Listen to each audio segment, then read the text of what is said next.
Merci beaucoup à ma collègue Rachel Keke qui est venue le week-end dernier à Toulouse, tu l'as dit, visiter plusieurs quartiers populaires de la ville, des Isarou Mirail.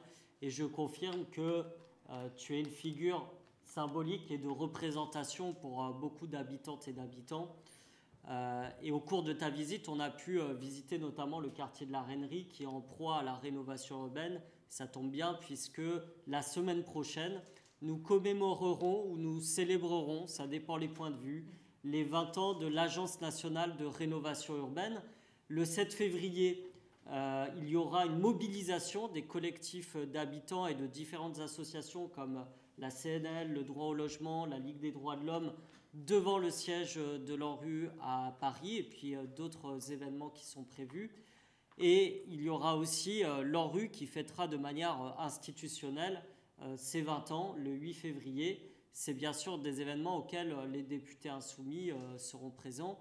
Et je rappelle qu'on a fait une tournée l'année passée, notamment coordonnée avec ma collègue Farida Amrani et auprès de beaucoup de mes collègues ici présents ou d'autres, et qu'on va demander une mission d'information à la délégation collectivité territoriale qui est en bonne voie d'être validée et qui, je l'espère, pourra démarrer d'ici avril.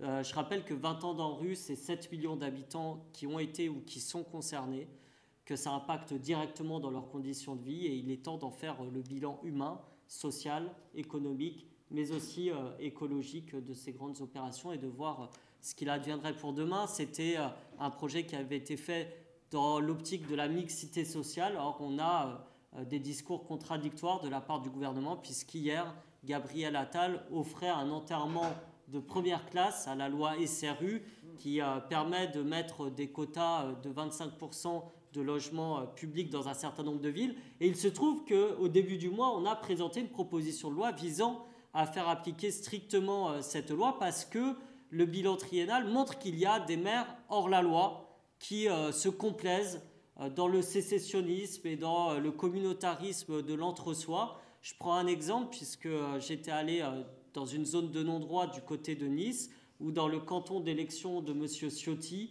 il n'y a que 3% de logements publics. On ne peut pas faire de la mixité sociale si des communes ne jouent pas le jeu et ne font pas les efforts que certains maires s'échinent à faire. Donc il est temps que le mérite de ce côté-là de solidarité nationale soit récompensé et que celles et ceux qui ne jouent pas le jeu soient sévèrement punis. C'est eux que M. Attal aurait dû fustiger et menacer, mais il a préféré être autoritaire avec les classes populaires et servile et docile avec ses amis maires hors la loi. Donc on voit qu'il y a ce double discours-là et que de manière générale, ce qui manque dans nos quartiers, c'est l'accès aux services publics. Et là-dessus, je pense que ma collègue Danielle Obono aura beaucoup à dire.